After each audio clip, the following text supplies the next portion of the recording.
प्राचीन समय की बात है। एक राज्य में एक राजा राज करता था। उसका राज्य खुशहाल था। धन धान्य की कोई कमी नहीं थी। राजा और प्रजा खुशी खुशी अपना जीवन यापन कर रहे थे। एक वर्ष उस राज्य में भयंकर अकाल पड़ा। पानी की कमी से फसलें सूख गई।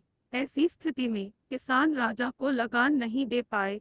लगान प्राप्त न होने के कारण राजस्व में कमी आ गई और राजकोष खाली होने लगा। यह देख राजा चिंता में पड़ गया। हर समय वह सोचता रहता कि राज्य का खर्च कैसे चलेगा। अकाल का समय निकल गया। स्थिति सामान्य हो गई, किंतु राजा के मन में चिंता घर कर गई। हर समय उसके दिमाग में यही रहता कि राज्य में पुनः अकाल पड़ गया तो क्या होगा। इसके अतिरिक्त भी अन्य चिंताएं उसे घेरने लगी।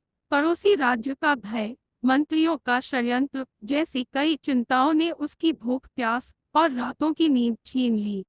वह अपनी इस हालत से परेशान था, किंतु जब भी वह राजमहल के माली को देखता तो आश्चर्य में पड़ जाता। दिन भर मेहनत करने के बाद वह रूखी सूखी रोटी भी छककर खाता और पेड़ के नीचे मजे से सोता। कई बार राजा को उससे जलन होने लगती।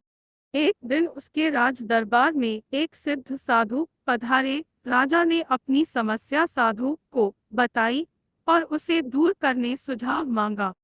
साधु राजा की समस्या अच्छी तरह समझ गए थे। वे बोले, राजन, तुम्हारी चिंता की जड़ राजपाट है। अपना राजपाट पुत्र को देकर चिंता मुक्त हो जाओ। इस पर राजा बोला, गुरुवर, मेरा पुत्र मात्र 5 वर्ष का है। वह अबोध बालक राजपाट कैसे संभालेगा।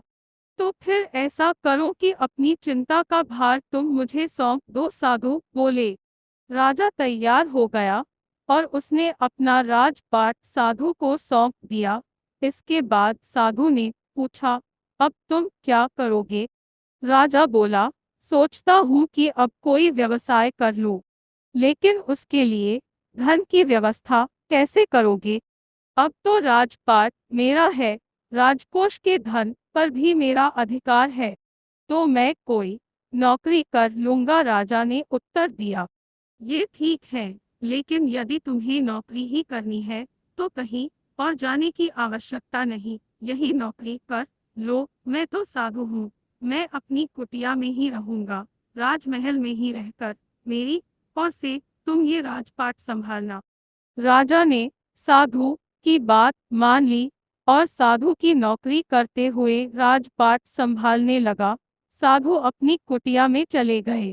कुछ दिन बाद साधु पुनः राजमहल आए और राजा से भेंट कर पूछा, कहो राजन, अब तुम्हें भूख लगती है या नहीं, और तुम्हारी नींद का क्या हाल है।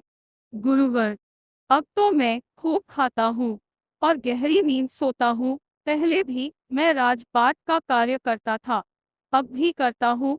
फिर ये परिवर्तन कैसे, ये मेरी समझ के बाहर है।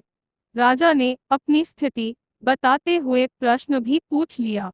साधु मुस्कुराते हुए बोले, राजन, पहले तुमने काम को बोझ बना लिया था और उस बोझ को हर समय अपने मानस पटल पर ढोया करते थे, किंतु राजपाट मुझे सौंपने के उपरांत तुम समस्त कार्य अपना कर्तव्य समझकर करते हो, इसलिए चिंता मुक्त हो। जीवन में जो भी कार्य करें अपना कर्तव्य समझकर करें, न कि बोझ समझकर।